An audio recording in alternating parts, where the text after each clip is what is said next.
Assalamualaikum warahmatullahi wabarakatuh dan salam sejahtera, salam satu Malaysia, salam Madani. Alhamdulillah hari ini kita bersiaran langsung dari 3M Auto Workshop Kota Kinabalu, Sabah, Malaysia yang terletak di belakang Maybank Alam Mesra. Jadi apa-apa pekerjaan yang baik dimulakan dengan Bismillahirrahmanirrahim. Semoga pekerjaan yang baik ini dimuliakan dan diberkati oleh Allah Subhanahu wa taala. Jadi apa yang kita mau kongsi hari ini tidak banyaklah, tetapi nampak simple, efeknya besar. Di mana kereta ini adalah kereta Viva. Di sebelah sini kiri saya adalah kereta Viva. Ya, kereta Viva ini masalah dia ialah tidak hidup dan dia datang pun di towing lah. Jadi apabila sudah disebut towing itu maknanya kereta tidak dapat bergerak lah itu. Jadi puncanya adalah api ada, api minyak tidak naik. Kenapa minyak tidak naik? Adakah minyak itu memang tidak ada? Ada minyaknya. Nah, cuma kita mau cek satu persatu. Jadi dalam video-video sebelum ini saya sudah share bagaimana kita mendeteksi suatu masalah step by step sebelum kita menyalahkan ending. Kita mau salahkan ending tuh kita tengok dulu siapa yang memulakan arahan. Arahan tuh daripada mana? Arahan tuh kalau untuk pil pump memang daripada ECU. Untuk kaki 86, untuk kaki 85 itu daripada kunci. Untuk kaki 30 itu daripada direct battery, dan kaki 87 itulah output daripada relay tadilah. Jadi mau tahu 85, 887 boleh tengok video saya. Dan di sebelah kanan saya ini adalah diagram serba ringkas, dan ini kita banyak share ya di YouTube saya. Bagaimanakah diagram bacaan meter minyak yang tidak normal? Sebenarnya dia bukan meter minyak tidak normal lah tapi kita kongsi sini adalah bagaimana sistem diagram minyak itu berfungsi ya. Sebab yang kita mau fokus ialah bukan dia punya minyak ya, kita mau fokus kepada relay pil pump. Oke, relay pil pump ini kita kena paham yang saya maksudkan. 30 ini adalah kaki dia, 87 ini adalah yang pergi pil pump, dan 85 itu ya daripada kunci. Ya, saya pakai saya punya laser lah kalau ada ya. Mana laser itu? Ini laser nih. Terima kasih ya yang bagi cadangan hari itu di YouTube, yang komen dia suruh saya beli laser. Datang macam orang dari Brunei itu yang bagi cadangan. Terima kasihlah orang Brunei yang menjadi subscriber saya tuh. Dia cadangkan, dia kata kalau boleh pakai laser untuk tunjuk arah. Inilah laser yang saya baru beli ini. Oke. Kameramen boleh nampak cahaya merah nih. Oke, kita tengok ECU tengok. Oke, nampak? ECU pun dia ada kaki 30 kaki 30 yang ini. Untuk hidupkan ECU, kita cerita ECU dulu sebab sebelum pil pump jalan, ECU kena hidup dulu. Nanti kita salahkan pil pump, rupanya ECU pun mati. Ini ECU ini engine control unit. Ini kira otak dia lah. Jadi kaki 30 masuk sini, dia relay ECU pun masuk sini. Ini ada 30 dan 87 hidup sini. Ini kaki 87 Tak nampak 87? Ini 87. 87 87, 86 ialah direct grounding untuk ECU lah. Ini untuk ECU dia ada 86 direct grounding. 85 daripada kunci, 30 daripada bateri direct, dia ada fuse, dan 87 itu yang pergi ECU. Satu daripada kunci, satu lagi daripada fuse. Yang dari kunci dia ada relay. Yang satu ni memori ni dari ECU, ada satu direct bateri. Oke. Jadi sekarang ini kita mau cerita apa masalah ini kereta. Jadi kita bila tengok tadi pil pump minyak tidak naik. Jadi minyak tidak naik sebab apa? Sebab pil pump itu sendiri. Oke, pil pump di sebelah sini. Nih. Pil pump di sebelah sini. Pil pump ni ada dua wayar, positif dan negatif. Negatif ni direct grounding. Yang pil pump ni daripada positif, itu dia ada relay pil pump. Okey, 30 daripada bateri, boleh nampak 30 relay pil pump 85 daripada kunci positif, nampak ni? Okey, 86 daripada ECU output sini. Ini output. Sebab itu kenapa saya cerita pil pump, saya kena cerita juga ECU sebab pil pump, kalau dia tidak bagi signal ke relay pil pump pun tidak mau hidup. Kenapa sudah lain sudah gambarnya itu? Oke, sekejap. Nih. Oke, ini ya, relay pil pump. Sebab relay pil pump, ECU kena bagi signal negatif ke sini. 86. Kemudian 86 dengan 85 dia menghasilkan medan magnet untuk sentuhkan 30 dengan 87. Akhirnya karan dari sini akan bersentuh, seterusnya dihantar ke pil pump mengikut arahan dari ECU. Sebab 85 dia memang sudah on sedia ketika on kunci, 30 memang sudah masuk karan. Jadi 86 ini daripada ECU. Dia tunggu ECU saja bagi arahan, medan magnet akan terhasil. Bila positif dengan negatif bertemu, dia akan menghasilkan tarikan untuk menyentuh 30 ke 87 untuk hidupkan pil pump. Jadi persoalan sekarang untuk kereta Biba ni, masalah pil pump kah? Masalah relay kah? Masalah pius kah? Masalah ECU kah? Atau semua ini masalah mau diganti nih semua ini? Ataupun soket saja masalah kah? Atau wiring saja masalah? Jadi daripada gambar raja yang kita tunjuk ini, sekiranya kita ada diagram seperti ini, insya Allah memudahkan kita mendeteksi suatu masalah. Kalau umpama manusia ini dia punya saraf lah, dia punya wire-wire ini kah? Mana tahu? Kita boleh cong semua ini, kita boleh cong relay, boleh kita cong juga ECU, kita cong juga relay pil pump, relay ECU, macam-macam. Ataupun pil pump lah paling kurang, turun tangki sudah berapa harganya kan? Betulkah kita mau ganti semua ini? Dan dah lama kita ganti satu biji kereta nih, kalau semua kita tidak detect, bagus-bagus. Jadi kita cek di sini satu-satu. Jadi bila kita detect, rupanya masalahnya satu saja ini kereta, tidak payah ganti pil pump, tidak payah ganti relay pil pump, tidak payah ganti ECU, apa ECU yang bagi kan? Nah, apa nih? Perlukah ganti ECU? Ada, kita pernah jumpa juga ECU masalah. Dia punya apa orang bilang transistor ataupun MOSFET di sini di dalam ECU itu tidak hantar signal ke sini. Ataupun dia punya driver output di sini ada driver, bukan driver pemandu tuh. Di dalam ECU itu ada namanya driver system. Driver ini dia akan switching di sini untuk hantar ke relay punya magnet. Dia sebut output driver.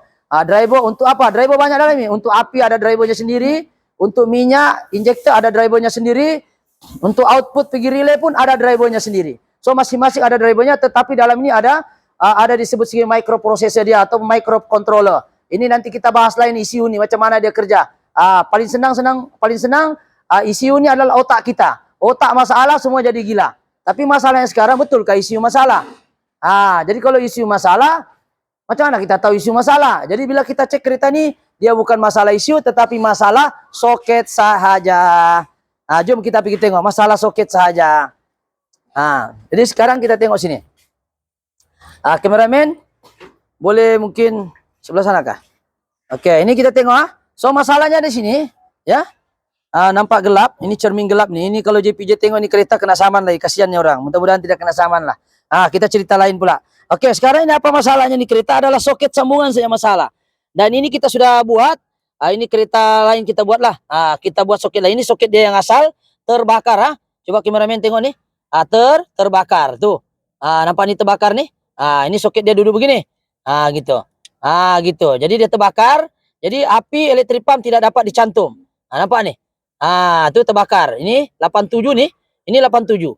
87 ini terbakaran. Nampak kameramen dari sana? Ini 87. Ini 87 touching sini. Ini namanya male lelaki, yang ini namanya female perempuan. Masuk gini. Macam mana mau masuk elektrik pump jalan kalau soket ini rosak? Jadi apa kita buat? Soket ini tiada jual. Kita cari di mana-mana pun tiada jual. Kalau mau beli pun tiada orang jual.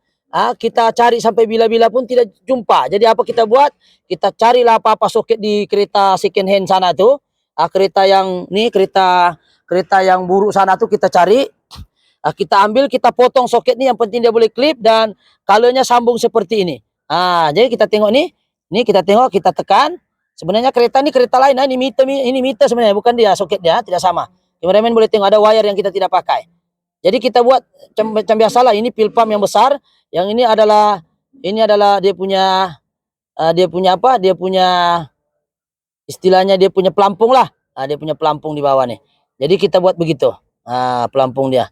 Jadi pelampung dia kita ingat dua ni adalah jangan tengok ini kita sudah modified. Asalnya dua ni di bawah adalah pelampung kita modified, ikut asal dia macam ni.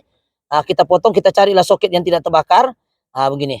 Ini dua ni adalah input, yang ini adalah pergi pil pump daripada ni. Jadi kena ingat tuh, satu negatif, satu positif nih. Negatif dan positif. Yang dua di kiri saya nih, nampak nih? Dua ni adalah pelampung minyak ya, satu grounding masuk, satu lagi output pergi meter. Jadi kita cari saja begini soket, kita ikut saja asalnya. Alhamdulillah kereta ini dapat dihidupkan. Kita try, betul kata dihidup? Kita carilah soket, pastikan dia selari. Jangan terbalik-terbalik, nanti terbakar kereta. Jadi Sekarang kita tengok kereta ini hidup ke tidak? Kita tengok. Kita tengok adakah kereta ini hidup dengan jayanya. Kita minta kunci dulu. Kita tengok kunci dia mana. Kita tengok. Bateri sudah pasang. Okey, sudah pasang. Okey, kameramen fokus pada RPM untuk mau tahu dia jalan ke tidak ini enjin. Soketnya terbakar saja. Kita tidak payah ganti ECU. Kita tidak payah ganti relay. Tidak payah ganti pil pump, kita ganti soket saja. Itulah yang jujurnya, yang mahalnya itulah tadi boleh ganti pump 4, untung banyak. Kereta sudah hidup. Tuh. Oke, apa RPM kameramen? Apa? Ada kita ganti pil pump? Tiada. Ada kita ganti soket? Ya, soket salah. Ada kita ganti relay? Tiada. So, kameramen mungkin ke depan boleh tengok enjin. Mana tahu itu meter orang sengaja main-main, orang bilang, ini lakonan. Coba tengok itu enjin, hidup kan dah? Jadi enjin sudah hidup Tuh. Berpusing boleh nampak kah kameramen? Kasih flash dia. Tuh enjin berpusing Nampak tuh. Jadi kesimpulannya daripada cerita sini ialah pengajarannya bila kita memahami diagram lah. Kita memahami diagram seperti ini diagram meter minyak ini tidak normal, itu lain lain isu, tapi kita gabung. Kebetulan pula ada hari itu penggambaran kita tak padam lagi nih. Tapi dia punya synchronize cara kerja lebih kurang sama. Jadi antara sini yang bermasalah adalah soket di sini saja. Ini soket di sini. Yang bermasalah adalah soket 87 ini yang terputus soketnya ini. Ini yang terputus. Jadi ini sialah kita ganti. Tapi alang-alang kita cari soket dia buruk sudah tiada jual, hangus. Kita carilah apa-apa soket yang boleh gripping. Dan pastikan wire tu kena besar lah. Wire tu kena besar. Coba satu kali masuk sini. Satu kali kita masuk sini. Mesti besar. Jangan pakai, kasih terbalik. Untuk pelampung punya, pakai wire kecil lah ni. Tengok ni. Ni yang besar ni adalah masuk dia lah. Input daripada ECU. Yang satu lagi adalah grounding. Ni satu. Yang biru ni. Tapi jangan tengok color ni. Tengok color asal. Kita sudah dah potong. Sambungannya ada sini. Betul kita kasih cantik-cantik lah. Ya, kita akan jadi begitu sajalah. Kalau dia tidak soket dia seperti ini, dia akan mati. Macam inilah, dia akan hangus seperti ini, jadi terbakar. Kenapa boleh terbakar? Mungkin faktor usia ataupun memang sudah mau mati ini sebab mungkin terlampau lama sudah kan. Jadi enjin sudah hidup. Jadi alhamdulillah itu saja perkongsian pada hari ini.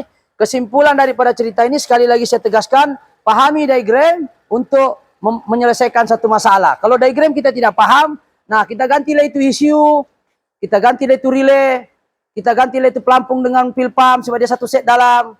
Ini pun sudah 450. Ini relay RM25, ECU 800, 900. Banyak untung kalau kita ganti semua ni. Jadi begitulah cara kita mendeteksi satu masalah, kena ikut step by step. Pastikan diagram itu kita pahami, dan kalau soket itu terbakar, carikan dia soket yang dimodified tapi grippingnya kuat. Oke, itu saja perkongsian pada hari ini insyaAllah. Sekiranya video ini bagus, berapa minit sudah? 13 menit saja. Yalah, 13 menit. Jadi antara yang paling ringkas lagi lah. Jadi Biba ini selalu masalah soket, masalah wiring. Coba kameramen sini. Kasih cukup 15 menit lah. Ya. Oke, kita tengok sini ya. Biba ini selalu masalah wiring. Kau tengok wire-wire dia semua halus-halus ya. Wire halus. Tengok wire-wire sini, ini pun sudah orang kacau. Wire halus, selalu putus. Sini I80 sensor pun halus. ISC sensor, aktuator selalu putus.